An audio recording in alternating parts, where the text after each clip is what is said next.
hello इसलिए पानी डालने में तो धनी मत लगी पानी डालने में तो जमीन आती है वेल्यू क्या कर मानो क्या उपयोग करता है आए बनाए ये क्या कर देते ये कौन चलावे છે को ये रोहन तो आ भरतભાઈ કોણ ભરતભાઈ ખાચરે આપ્યો ને સામો નોકરી કરે છે ફોરેસ્ટમાં કરે છે ફોરેસ્ટર છે ને ભરતભાઈ ખાચરે આપ્યો જવાબ લખાયો મામલતદારને એ બાબતનો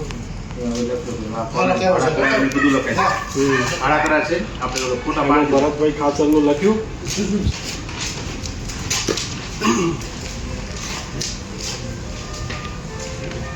અને ભરતભાઈ ખાચર કેટલા રૂપિયા લે તારી જોડે છે 5,500 રૂપિયા 5,500 ભાડા તો મળે કે 12 ને પહેલાં એવું કીધું 12,000 રૂપિયા લે દર મહિને તારી જોડે છે આના ભાડાની કોપી લીધી છે હા ફોટો પાડી દીધા ને આપણે પાણીમાં છે બાકી બાઇકના બધા અલગ અલગ કંપનીના ગોડાઉન જાણે करने में से हमने